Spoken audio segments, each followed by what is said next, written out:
చేస్తే అది వాళ్ళ స్టైల్ రా, లేదా అది వాళ్ళ ట్రేడ్ మార్క్, ఈ పద్ధతిని చూడంగానే ఇది పలానా వాళ్ళు చేశారు అని కూడా చెప్పేస్తారు. అది ఆట అయినా లేకపోతే ఏదైనా పనైనా ఆఖరికి రాజకీయమైనా.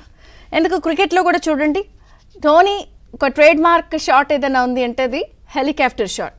సో అది హెలికాప్టర్ షాట్ కొట్టారు అంటే ఖచ్చితంగా అది మహేంద్ర సింగ్ ధోని అని చెప్తాం. లేదు రాజకీయ నాయకులు కూడా ఉంటారు, కార్ని నెంబర్లోనే అన్ని కార్లు వాడతాం, లేదా పలానా టైంలోనే పలానా ముహూర్తంలోనే ఒక పని స్టార్ట్ చేయడం, లేదా పలానా రంగు బట్టలు వేసుకునే ఆ పని మొదలు పెట్టడం. ఇలా ప్రతి ఒక్కళ్ళకి వాళ్ళ వాళ్ళ ట్రేడ్ మార్క్ స్టైల్ ఉంటుంది.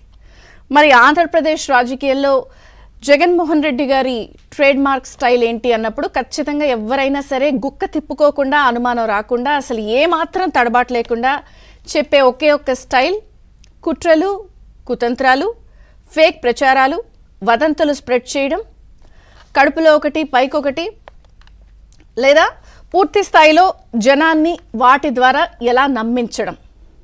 ఇవి జగన్మోహన్ రెడ్డి గారి, పులివెందుల ఎమ్మెల్యే గారి, మాజీ సీఎం గారి ట్రేడ్ మార్క్ స్టైల్స్ అన్నమాట.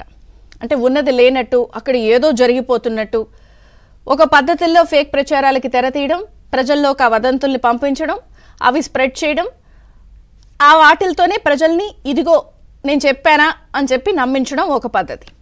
లేదా ఒక కుట్ర కోణానికో, ఒక కుతంత్రానికో వారి వారి అనుయాయుల ద్వారానో, వారి కార్యకర్తల ద్వారానో, లేకపోతే వారి వారి మనుషుల ద్వారానో కొంత కుట్రలకి కుతంత్రాలకి తెరతీసి బురద జల్లి కొంత డీఫేమ్ చేసే ప్రయత్నం చేయడం.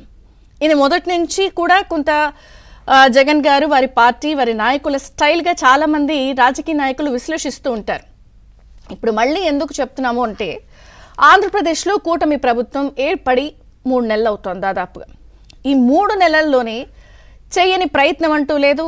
అది సోషల్ మీడియా వేదికగా అవ్వచ్చు, వారి వారి మాధ్యమాల్లో అవ్వచ్చు, ఏదో ఒక ప్రచారం ఏదో జరిగిపోతోంది, లేదా ఇక్కడ ఇదిగో రాష్ట్రంలో పరిస్థితులు బాలేదు, వచ్చినప్పటి నుంచే శాంతి భద్రతలను కాసేపు గొడవ చేశారు, ఆ తర్వాత అది అయిపోయి అది తేరుకున్న తర్వాత మళ్ళీ మనం కెమికల్ ఫ్యాక్టరీ గొడవలు అవి చూసాం, దాని తర్వాత గుడ్లవల్లేరు సీసీ కెమెరా ఇష్యూ చూసాం.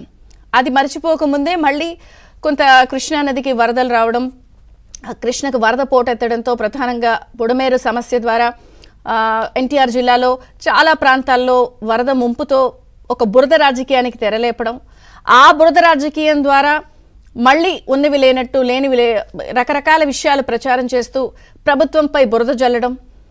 ఇలా చేయని ప్రయత్నం అంటూ లేదు. ఒక ప్రభుత్వాన్ని ఎలా గోడ కట్టినట్టు అల్లరి పెట్టాలి, ఎలా ప్రభుత్వాన్ని డీఫేమ్ చేయాలి అనే ప్రయత్నాలు అసలు జరుగుతూనే ఉన్నాయి. ఇప్పుడు తాజాగా మరొక అంశం వెలుగు చూసింది. ఇది కూడా పూర్తి స్థాయిలో ఇందులో కూడా కుట్ర కోణం దాగుందా అన్నదే ఇప్పుడు ఏపీ వ్యాప్తంగా ప్రతి ఒక్కరి మెదళ్ళని తొలిచేస్తోంది, ప్రతి ఒక్కరిని ఆలోచింపజేసేలా చేస్తోంది. అదే ప్రకాశం బ్యారేజీపై కుట్ర. ఏంటి కుట్ర అన్నదే చాలామంది మాట్లాడుకుంటున్నారు. ఎందుకంటే అక్కడికి మూడు బోట్లు కొట్టుకొచ్చాయి. ఆ 3 బోట్లు కూడా కలిసి చైన్లతో కట్టేస్తున్నాయి. ఆ బోట్లకి వైసీపీ రంగులు వేస్తున్నాయి. దీంతో ఏదన్నా జరుగుతోందా, లేదా కావాలని జరిగిందా, లేదా కావాలని వదిలేశారా అన్నది ఇప్పుడు ప్రధానంగా ఈ బోట్లు కొట్టుకు రావడం వెనుక, ప్రకాశం బ్యారేజీ వెనక ఏదైనా కుట్ర దాగుందా అన్నది చర్చనీయాంశంగా ఉంది. సామాన్యంగా బోటు కొట్టొస్తే పోనీ వరద కొట్టుకొచ్చేసింది అని ఒక ప్రమాదంగా భావించవచ్చు. కానీ ఇక్కడ కొట్టుకొచ్చిన బోట్లన్నీ కలిపి కట్టి ఇనుప చైన్లతో కలిపేసి కట్టేసి ఉండడం, తర్వాత ఆ రేవులో వాటిని కట్టుంచిన తీరుపై కూడా చాలా అనుమానాలు వస్తున్నాయి. సామాన్యంగా ఏమవుతుందంటే ఒక్కొక్క బోట్ని విడివిడిగా కట్టుంచుతారు. రేపొద్దున ఏదైనా భారీ స్థాయిలో వరద వచ్చినా, ఏదైనా ప్రమాదం వచ్చినా ఒక్కొక్కటిగా ఉంటే ఒకటి కొట్టుకుపోతాయి. కానీ 3 కొట్టుకుపోయే విధంగా కలిపి చైన్లతో కట్టారు అంటే అది చాలా నష్టపూరితమైన అంశం. ఏదైనా ప్రమాదం జరిగితే ఒకసారి 3 కొట్టుకుపోతాయి. మరి తెలిసే కట్టారా, తెలియ కట్టారా, పాయింట్ నెంబర్ 1. ఎందుకంటే అలా కలిపి కడితే నిజంగా ప్రమాదమో, వరదో, పోటో ఏదైనా వస్తే 3 పోతాయి. అది పడవలు మెయింటైన్ చేసే వాళ్ళకి చాలా నష్టం. కానీ ఇక్కడ 3 బోట్లని కలిపి చైన్లతో కట్టారు. ఆ కట్టిన తర్వాత వాటిని లంగరేస్తారు. ఆ లంగర్ కూడా ఒక ప్లాస్టిక్ తాడుతో ఒక బలహీనంగా ఉన్నటువంటి లంగర్ వేశారు అన్నది ఇప్పుడు ప్రాథమికంగా పోలీసులు ఏదైతే దర్యాప్తు చేస్తున్నారో ఆ దర్యాప్తులో నిర్ధారణ అయిన అంశాలు. దీంతో అనేక అంశాలు సామాన్యంగా కొట్టుకొస్తే పెద్ద అనుమానం రాకపోవచ్చు, కానీ ఇందులో జరుగుతున్న తీరు ఇవన్నీ కూడా ఏదన్నా కుట్రకోణం దాగుందా అన్నది ప్రధానంగా చర్చనీయాంశం అవుతుంది. ఎందుకంటే ఈ సూయిజ్ గ్లేట్లన్నీ కూడా వచ్చి చైన్లతో కట్టేసి ఉన్న ద్వారా అక్కడ ప్రధానంగా ఇవి వచ్చి అక్కడ ఢీ కొట్టడం, ఈ ఢీ కొట్టిన తర్వాత ఒక 2 లక్షల క్యూసెక్కులు పంపే వీల్ అవకాశం ఎక్కువగా ఉండడం అనేది ఇక్కడ ప్రధానంగా కనిపిస్తుంది. సరే, మీకు ఎప్పుడు అనుమానం అనిపిస్తూ ఉండొచ్చు, ఇందులో పెద్ద అనుమానం ఉండే అంశాలు ఏమున్నాయి అని అంటే, సరే ఉద్దేశపూర్వకంగా చేశారు లేదా దీని వెనకాల మళ్ళీ వైసీపీ ఉందా అనడానికి కూడా కొన్ని అనుమానాలు వస్తున్నాయి. ఎందుకంటే ప్రధానంగా ఈ నెల 1వ తేదీన ఏవైతే ఇవి కొట్టుకొచ్చాయో, ఈ ప్రాథమికంగా నివేదిక ఇచ్చిన దాంట్లో తేలింది ఏమిటంటే, ఈ బోట్లన్నీ మాజీ MP Nandigam Suresh, YCP MLC Talasila Raghuram అనుచరుల పాత్రపై అనుమానాలు వ్యక్తమవుతున్నాయి. ఎందుకంటే 11.47 లక్షల క్యూసెక్కుల వరద ప్రకాశం బ్యారేజీకి వచ్చింది. అయితే ఎగువనున్న గొల్లపూడి నుంచి ఈ బోట్లు కొట్టుకొచ్చాయి. కౌంటర్ వెయిట్లు ఇవన్నీ ఇప్పుడు నేను చెప్పిన అంశాలతో పాటు ప్రధానంగా ఈ 3 బోట్లు కూడా యజమాని పేరు ఉషద్రి. ఆయన తలసిల రఘురాంకు సన్నిహితుడు, అలాగే రామ్మోహన్ అనుచరుడు. ఈ రామ్మోహన్ ఉషాద్రి కలిసే బోట్ల ద్వారా కృష్ణానదిలో డ్రెడ్జింగ్ చేస్తున్నారు.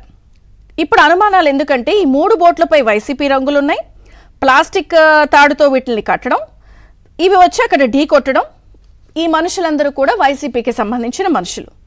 సో ఈ ఘటనలో ఇప్పుడు ప్రధానంగా మాజీ ఎంపీ నందిగం సురేష్, ఎమ్మెల్సీ తలసిల రఘురాం అనుచరులు ఆ బోట్లకు రంగులు వేయటం, అవి 3 కలిపి కట్టుంచడం, ఆ తాడు ప్లాస్టిక్ లంగర్తో వేయడం, అంటే బలహీనంగా ఉంటే మరి అది దానంతట అది లెగిసిపోవచ్చు కొట్టుకోవడమా లేదా ఏదైనా కావాలని జరిగిందా? ప్రస్తుతానికైతే పోలీసులు చేస్తున్నారు. అంటే బ్యారేజీపై ఏకంగా బోట్లను కావాలని వదిలేసి కుట్రకు తెర తీశారా అన్న విపరీతమైన చర్చ. మొత్తంగా చూస్తే అసలు 3 నెలలు వచ్చినప్పటి నుంచి ప్రభుత్వం ఫామ్ అయిన తర్వాత దగ్గర నుంచి ఇన్ని రకాల కుట్రలు కుతంత్రాలు, వరదలపై విష ప్రచారాలు, లేదా ఏదో జరిగిపోతోంది అని, ఇక్కడ ఏదో జరుగుతోందని ఇన్వెస్టర్లను చూడకుండా ఒక ప్రయత్నం జరుగుతుందో ఆంధ్రప్రదేశ్లో. అంటే ఈ ట్రేడ్ మార్క్ రాజకీయాన్ని ఎలా చూడాలి? ఈ కుట్రలు కుతంత్రాలు ఇవన్నీ కూడా మరి వర్కౌట్ అవుతాయా?